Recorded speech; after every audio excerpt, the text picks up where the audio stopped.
Detective Mark Harris heard the steady click of his polished shoes on the courthouse floor long before he saw the doors swing open.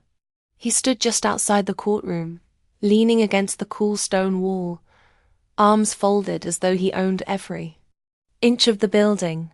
He had been with the small-town police department for 10 years, and in his mind, that made him more than qualified to judge anyone who walked into that room, even the person in the black robe.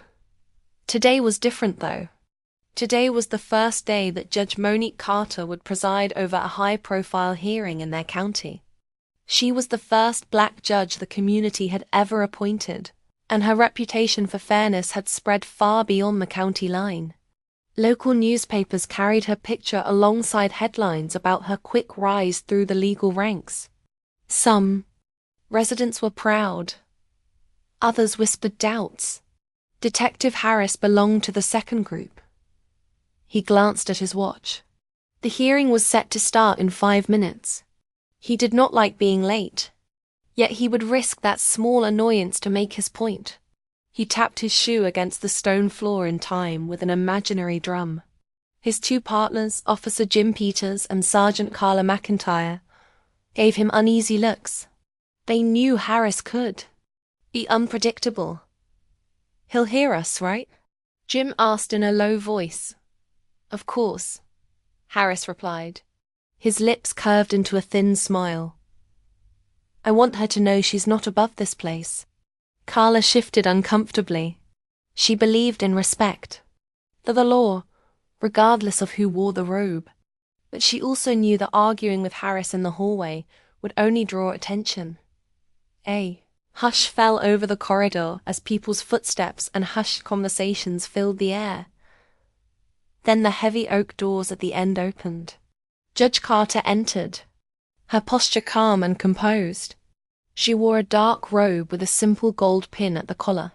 Her hair framed her face in neat curls, and she carried herself with the kind of quiet confidence that made people trust her judgment before she spoke a single word. Harris straightened, folding his arms more tightly.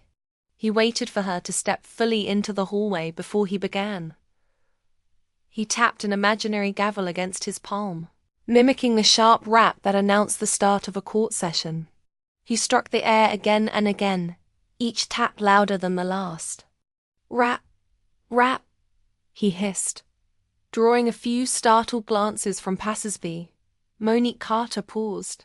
Her eyes flicked toward the sound, but she did not respond. She continued down the hall, her robe sweeping the floor. Harris exchanged the look. With Jim and Carla, as though he and they shared a joke no one else understood.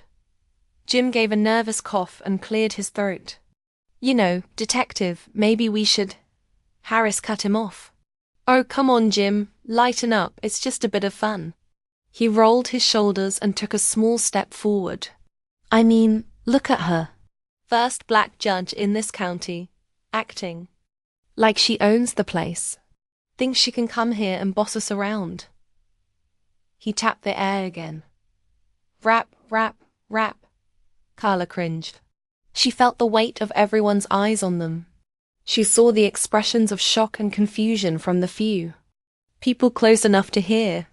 She saw Judge Carter pause again, her calm expression unchanging. The judge did not seem angry. She did not shout or confront him. She merely waited until Harris's final tap echoed down the corridor, and turned her head as if to speak. Her voice was soft but carried easily. "Detective Harris," she said, though his heart leaped. He had expected anger, but her voice sounded almost gentle. He forced a polite nod, double quotes, "Yes, Your Honor." She took a slow step closer. "I assume those taps were meant for me." He swallowed. He had not thought past the mockery itself.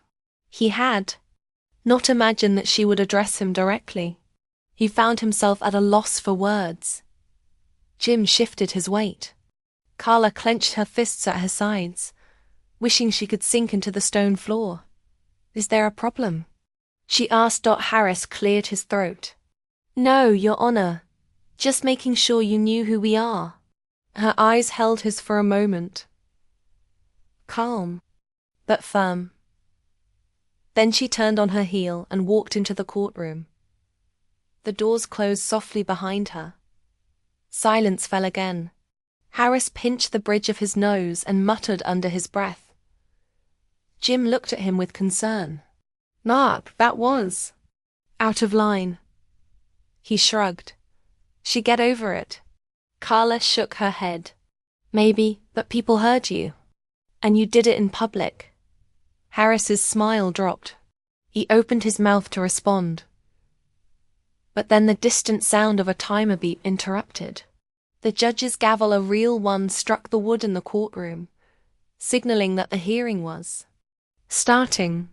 There was a definite click and tap that resonated in the hallway, marking the beginning of the session. Harris flinched. Then, with a quick glance at Jim and Carla, he stepped away from the wall and headed toward the courtroom as if nothing had happened. Jim followed, his face pale. Carla hung back for a moment, glancing at the closed doors, troubled by the memory of what had just occurred. Inside, Monique Carter listened as lawyers presented their statements. She spoke clearly, her voice carrying the authority of someone who believed in fairness above all else. Outside, Officer Ruiz, a young woman in plain clothes who had just arrived to provide security, glanced at her phone. A few seconds earlier, she had passed Harris, Jim, and Carla in the hallway. She had heard the mockery. She had even stopped to record it quietly, worried that no one else would believe her. Now, as she watched the courtroom proceedings through a small window, she wondered if she should report what she had seen. She worried about the fallout, about angering Harris, who had been friendly to her until today. But she could not ignore the racism she had witnessed. As the hearing continued, Monique Carter weighed every argument with care. She scribbled notes, her face thoughtful. Lawyers argued back and forth, but she remained calm, listening until each side had spoken. Finally, she raised her hand, and the courtroom hushed. She spoke slowly, announcing how she would proceed, setting clear rules and expectations. Outside, Officer Ruiz tucked her phone into her pocket. She made a simple decision. She would speak up. Back in the hallway, Detective Harris paced before the courtroom doors. He tapped his foot, a nervous habit he could never quite shake. He felt a sting of unease whenever he thought of Judge Carter's calm approach. In his mind, she was trying to show him up, proving she could handle the job he felt she did not deserve. His thoughts raced as he considered what to do next. He could pretend nothing had happened, act as though the morning's mockery was a private joke, or he could apologize and hope no one recorded him and used it against him. Pride battled with fear. In the end, fear won. He stepped forward, hand raised, and rapped once on the thick wooden doors, real gavel echoing inside, hoping to carry the sound of authority. But he never heard the reply. Instead, a guard opened the door, motioning him in. The gavel fell silent again. Inside, Monique Carter looked up at him. Her eyes held both acknowledgement and unspoken questions. Harris forced himself to meet her gaze, straightening his uniform. He was about to speak, to find some way to save face, but the harsh, bright lights of the courtroom made him break eye contact. His heart pounded as he took his seat among the other officers. He sat rigid, a stranger, in a place he once considered his own. He watched Judge Carter as she looked over the courtroom, unaware or pretending to be of the turmoil. Her mere presence had stirred among the men and women sworn to protect the law. In the silent space between her words and the next attorney's argument, Harris realized that mocking her gavel would not give him control. It had only shifted the power in her favor. She had shown strength in silence, patience in the face of disrespect, and fairness in every decision. He clenched his jaw, his pride wounded. He pushed back in his seat, determined to prove his worth in the hearing. But deep inside, a small voice whispered that things would never be the same. And on that day, when a single mock strike of an imaginary gavel had so shaken the balance, Harris understood that he had awakened forces he could not easily contain. Elena Ruiz stood just inside the courthouse entrance, her back pressed lightly against the cool stone wall. She had arrived early for her plainclothes assignment, to make sure nothing went wrong during today's hearing. As she adjusted the strap of her sidearm under her jacket, her eyes drifted down the hall. She saw Detective Harris with Officers Peters and McIntyre, their backs turned as they leaned close together. She thought she heard a faint tap, tap, tap, like someone pretending to use a gavel. She paused, listening. Then she heard it again, 3 sharp, mocking taps. Her breath caught in her throat. She recognized the sound. It was Harris, making fun of Judge Carter's gavel. He struck the air with his palm, as though calling an imaginary court into session. Eleanor's heart sank. She had heard whispers about Harris's talk behind closed doors, but she had never witnessed it for herself. Now she had proof, yet no one around her noticed. Lawyers and staff walked past, busy with their own tasks. She glanced at her phone, then quietly raised it and pressed record. She stood still for a few moments, hidden by the shadow of a pillar. She watched Harris's lips curl into a smile as he shared the private joke with Peters and McIntyre. Her chest felt tight. She had sworn an oath to serve and protect, to uphold the law without fear or favor. Could she let this slide? If she reported it, would anyone believe her? Harris was popular among older officers.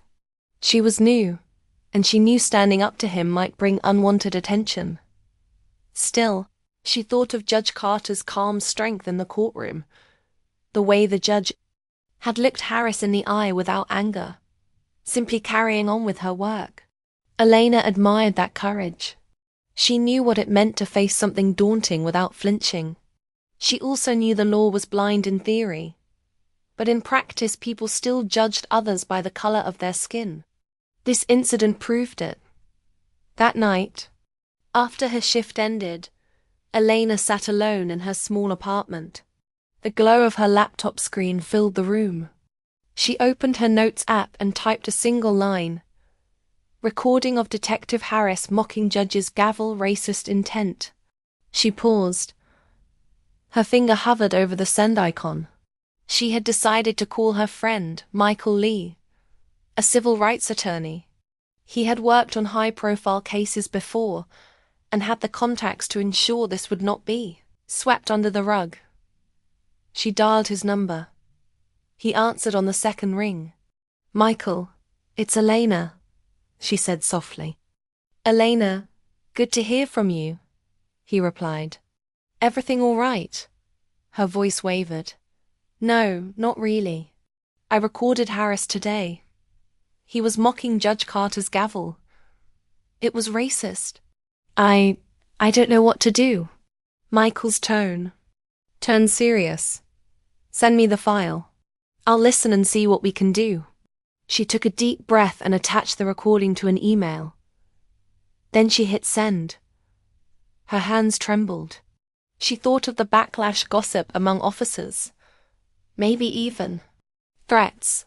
But she reminded herself of her oath and of the judge who had shown no fear.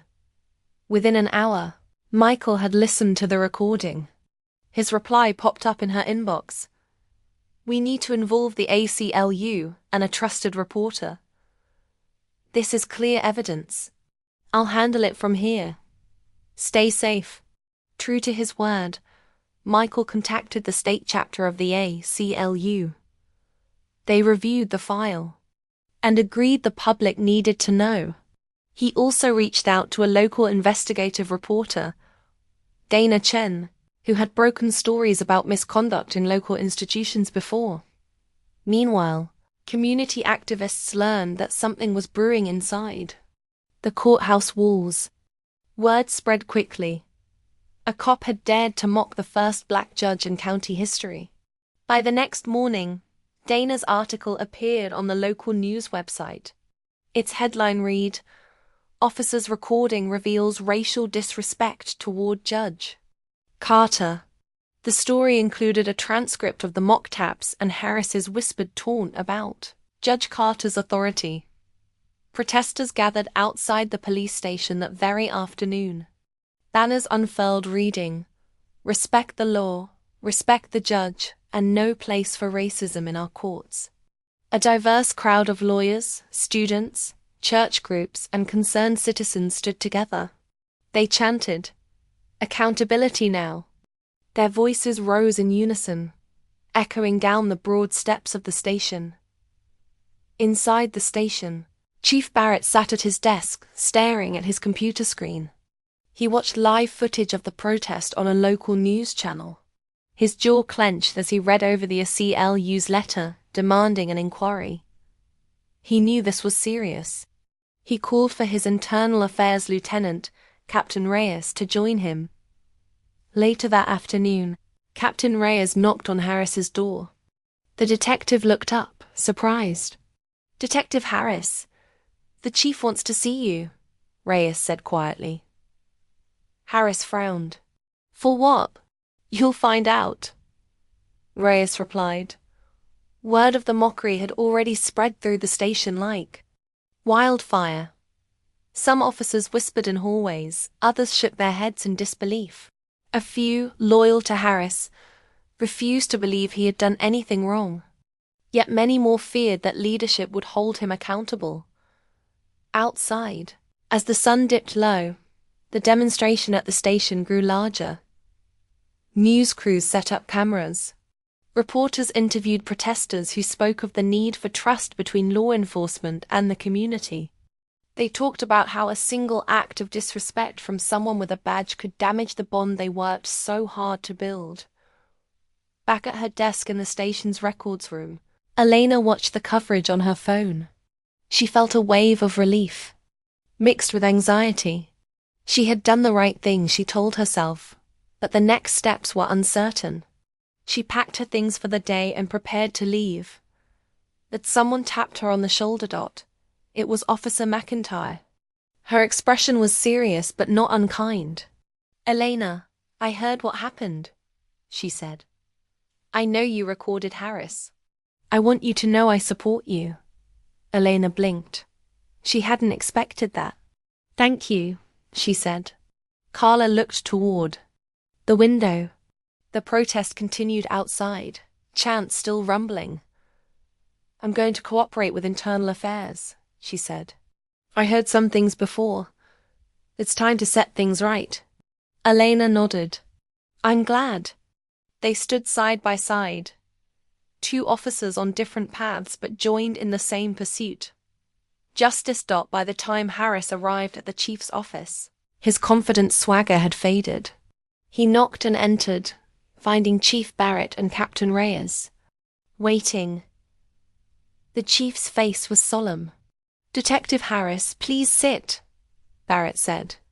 Harris obeyed, swallowing hard. "We have a recording of you mocking Judge Carter," the chief began. "We also have witnesses who will come forward. You are under internal investigation for conduct unbecoming an officer." Harris's mind spun. He tried to summon his smooth replies, his defenses, but his throat felt dry. His actions had set forces in motion that he could not control. Outside, darkness fell, but the voices of the protesters carried on. Their lights and banners cast long shadows on the station walls. Inside, the wheels of accountability turned at last, powered by a single recording and the courage of an officer who refused to stay silent.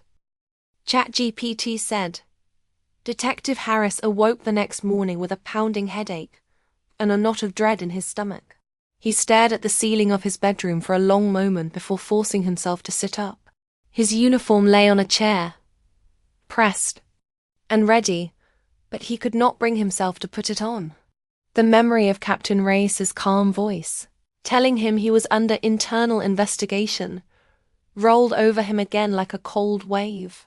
He dressed in plain clothes instead, hoping to blend in. He told himself this was just a formality, that his record, his 10 years of service, would clear him. Yet deep down, he knew things had changed. The recording existed now, and the city was watching. At the station, a steady stream of officers and staff moved about in low voices. Some glanced at Harris with pity, others with anger. He felt their eyes on him as he walked down the hall toward internal affairs. He passed Elena Ruiz, who stood by a window, her face serious. She met his gaze, and for a second he felt a flicker of regret. But he turned away before she could speak. Inside the small interview room, Captain Reyes sat behind a table with 2 internal affairs investigators. A recorder sat in the center, its red light blinking steadily. Harris took a seat, his knees stiff. "Detective Harris," Reyes began, "we appreciate your cooperation. We have a recording of you mocking Judge Carter's gavel." Harris swallowed. He had no good excuse ready. He had tried to laugh it off in his mind as a joke, but now it sounded ridiculous. He cleared his throat. "It was just a prank," he said. His voice came out higher than he expected. "I didn't mean any harm." One investigator, a stern woman with short hair, leaned forward. "Did you intend to show disrespect because of her race?" Harris blinked. He had never thought of it in so many words. He had acted on feelings, yes, but he had not labeled them. I was frustrated. She's new. She has no idea how we do things here." "That is not an excuse," Reyes said quietly. "As officers, we are sworn to respect the law and those who serve it. That includes all judges, regardless of race or background." Harris nodded, swallowing again. He knew that by the time this interview ended, the department would recommend discipline. Suspension, at least. He tried to imagine how he would explain it to his wife, to his friends. Meanwhile, outside the station, the protest had entered its 3rd day. Word had spread beyond the county. Journalists from larger news outlets arrived, their cameras trained on the grey walls. On the steps, activists passed out flyers that told the story of Judge Carter's appointment and Harris's mockery.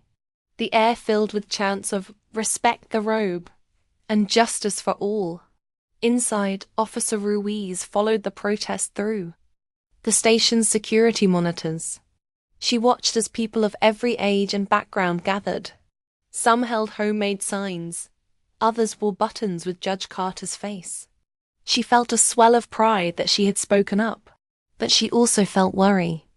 She knew that protests could turn tense if left unchecked. She checked her watch. The hearing on Harris's case was set for later that afternoon. Judge Carter would preside over a departmental hearing, separate from the courtroom she usually occupied. This time, it was a hearing on whether a police officer should keep his badge. Elena straightened her jacket and grabbed her notebook. She had been asked to testify about what she heard and recorded. She had practiced her statement in her mind. Clear, calm, truthful. As an officer, she wanted to show she could stand by her words, even when they made powerful people uncomfortable. In a nearby conference room, community leaders met with Chief Barrett and the mayor. They talked about steps to rebuild trust. They discussed bias training, community outreach, and transparent reporting. The mayor spoke of unity and understanding, but also of accountability. Back in the hallway, Harris finished his interview. He rose, pale and stiff, and left the room without a word. Captain Reyes watched him go, then turned to the investigators. "Prepare your report." Harris walked out into the main lobby. It felt too bright, too loud. He saw a news crew through the glass doors, interviewing protesters. One of them held up a sign that read, "No more mockery." Another yelled into a microphone, "Will the chief suspend the detective? Will justice be served?"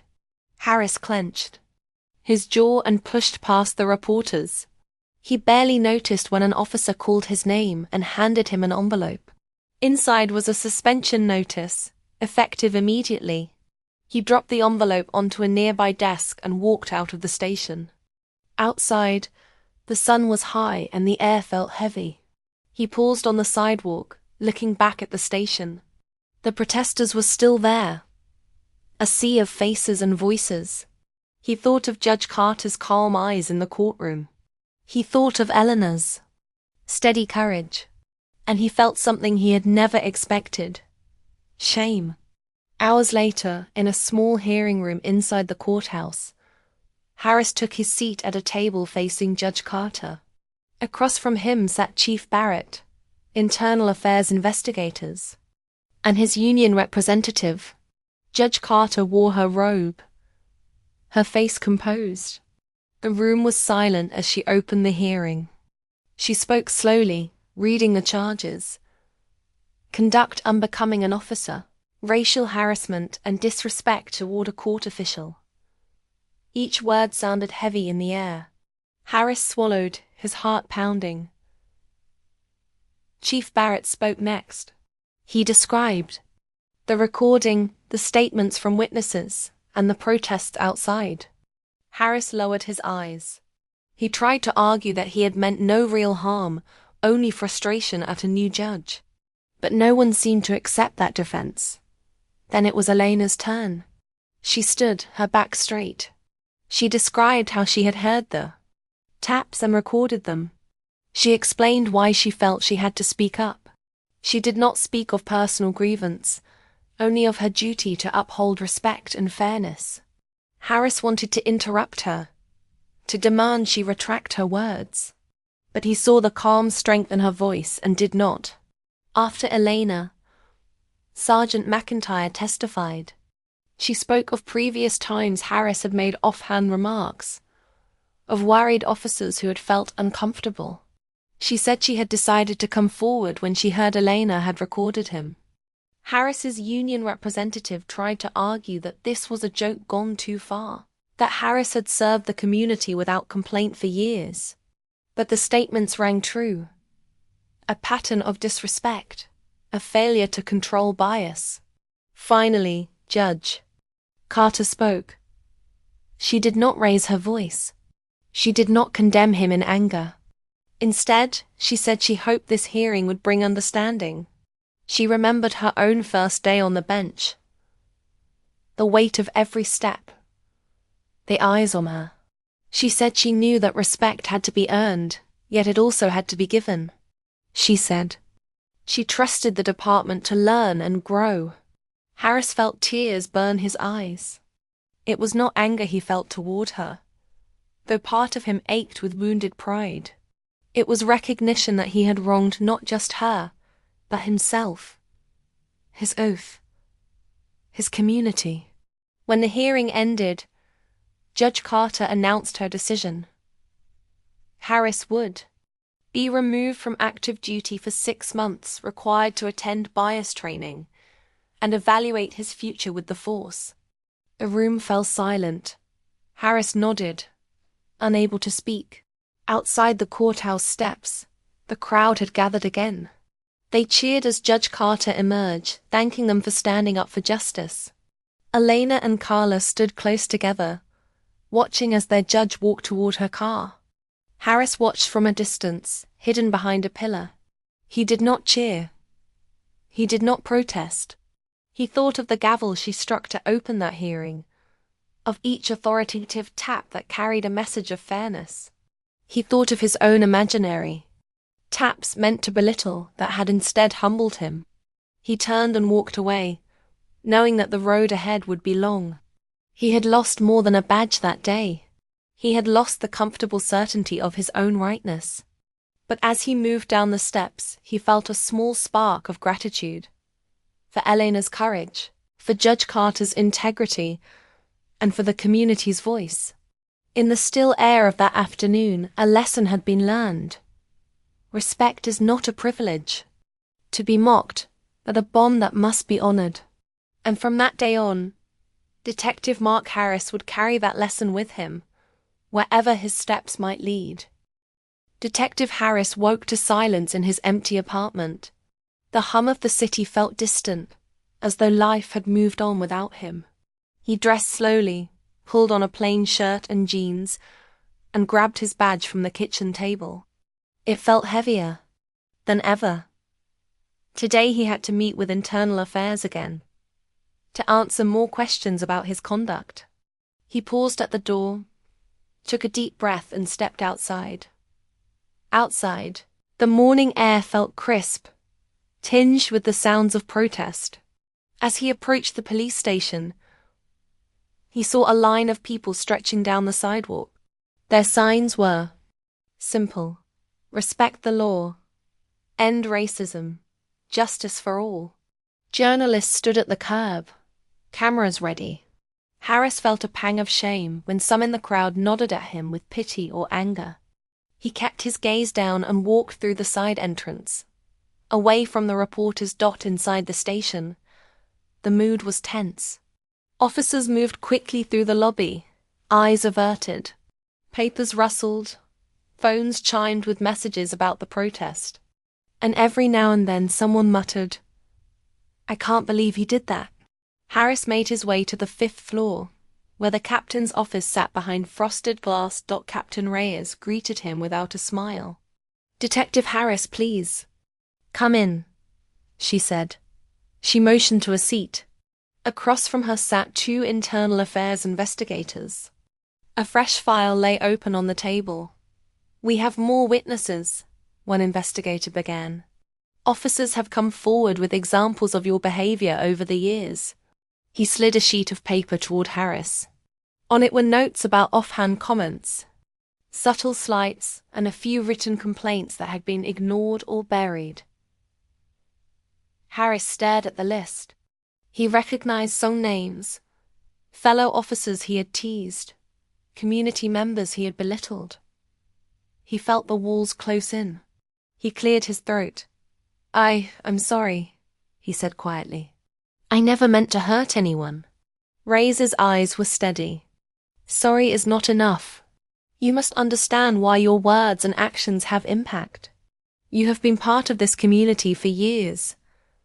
People look to you for protection. Instead, you let bias seep into your work." Harris nodded, though he did not fully feel the weight of her words. He could only think of how quickly his career had unraveled, how his respect had evaporated. Later that afternoon, the department held an emergency meeting. Officers gathered in the briefing room, where Chief Barrett stood at the front, a solemn figure. He spoke of the protests, the media scrutiny, and the promise he had made to restore community trust. He announced a full departmental review, new bias training, and a temporary reshuffling of patrol duties so that every officer would spend time in community outreach. Harris sat near the back, under a harsh fluorescent light. He watched as his colleagues nodded, some with relief, others with skepticism. He wondered where he fit in this new vision. He knew he would have to attend the training, though he feared it would only remind him of his failures. That evening, as the sun dipped low, Elena Ruiz stood outside the station to help direct traffic around the protest. She wore her uniform with pride, though her neck still ached from kneeling on the hard sidewalk. She smiled at children who held small signs, and spoke kindly with elders who recited prayers for justice. She felt a sense of purpose. She had helped start this change. Inside the station, Harris sat in a small classroom with 12 other officers. A trainer from the SELU stood at the front. On the wall behind him was a poster that read, "Bias harms everyone."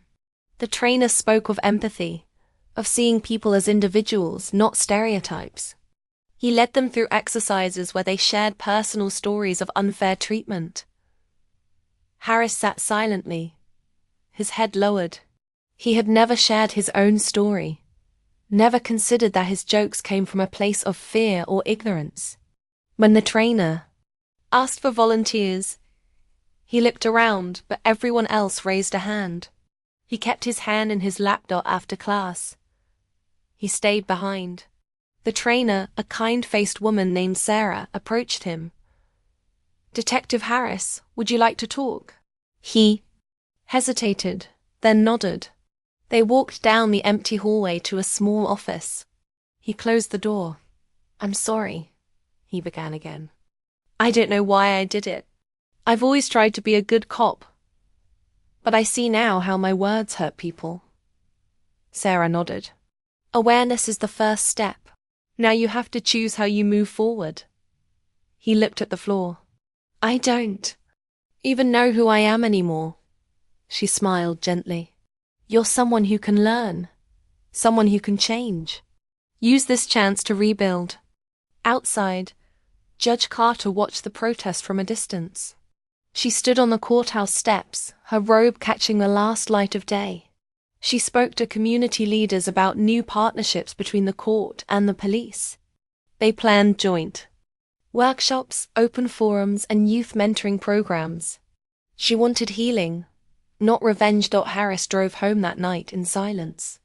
The city lights passed overhead like distant memories.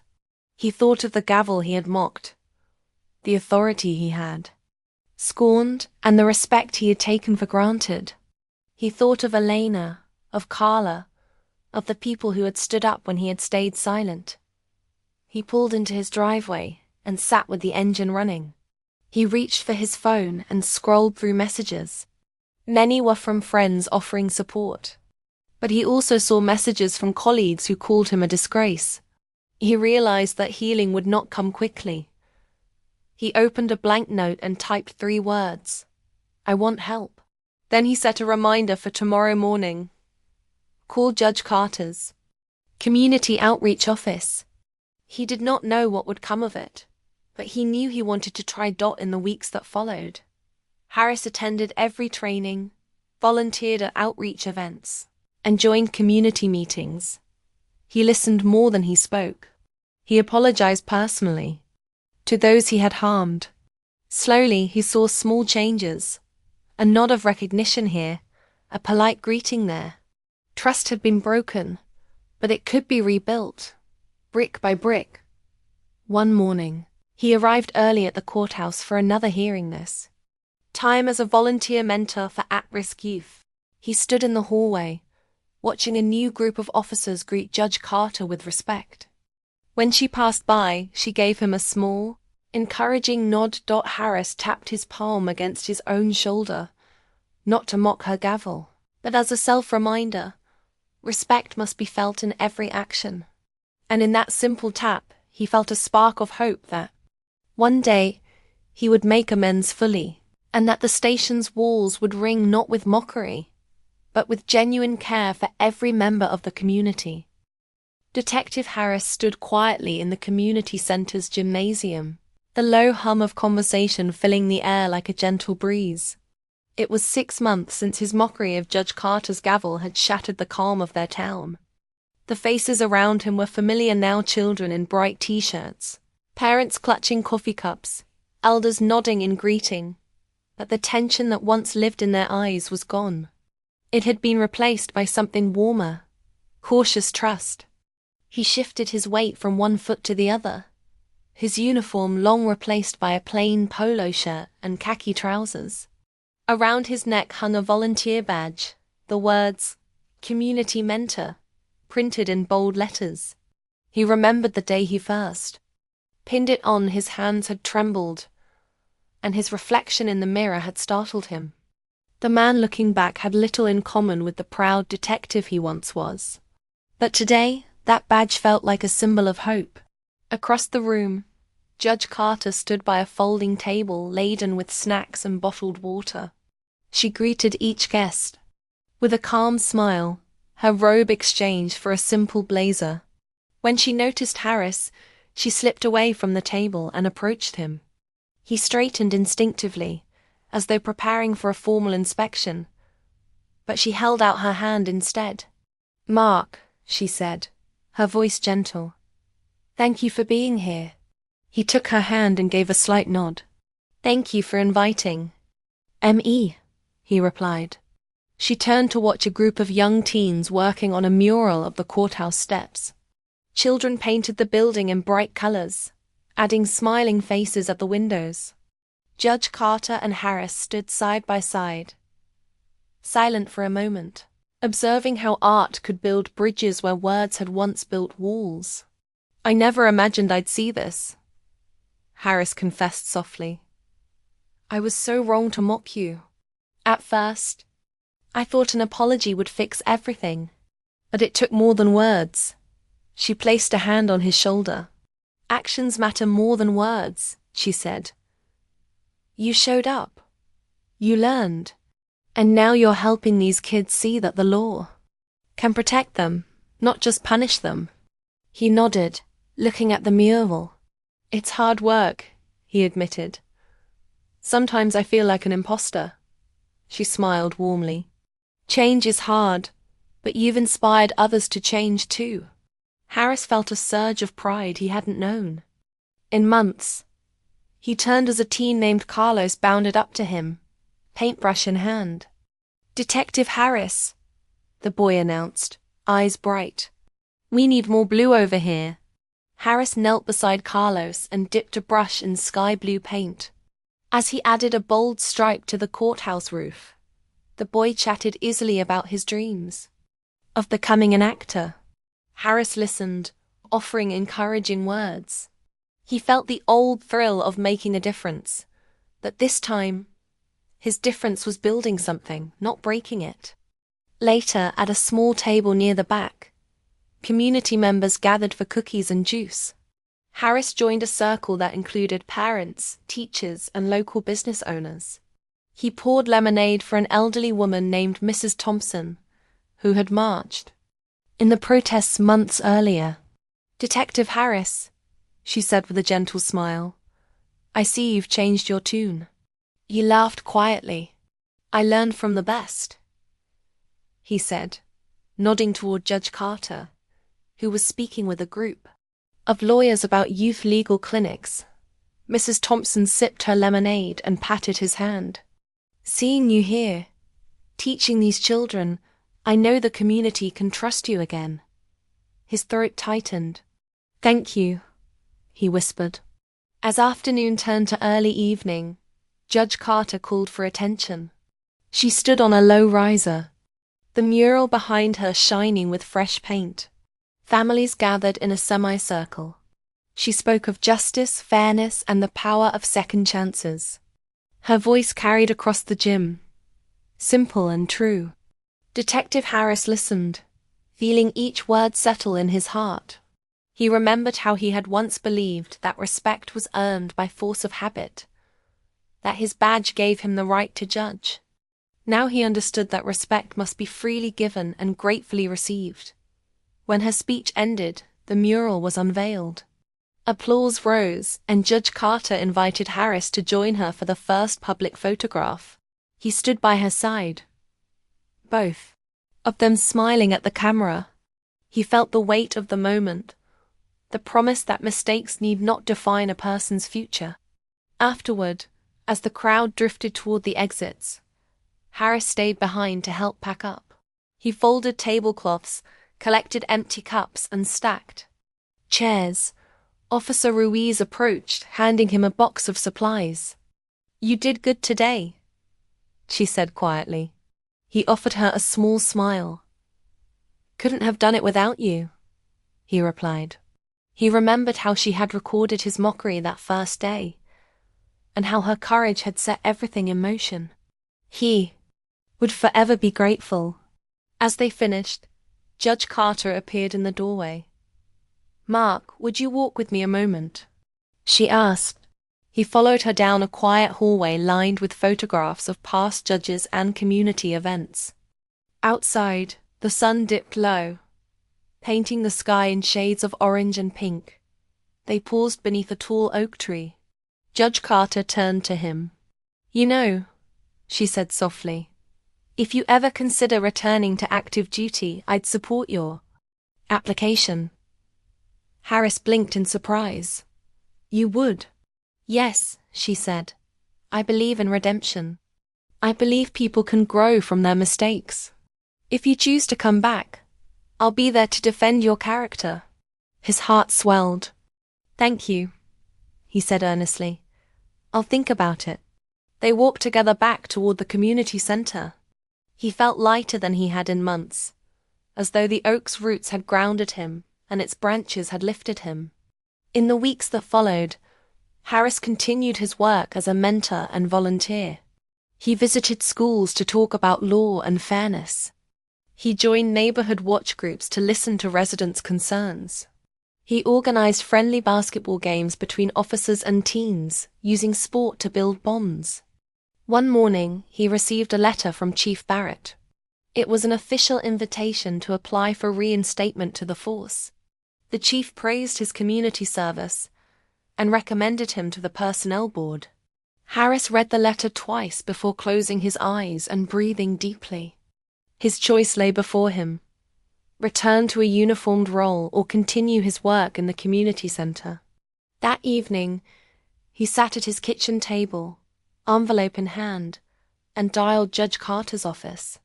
When she answered, he said, "Judge Carter, I'd like to talk about coming back to work with the department." Her voice lit up with warmth.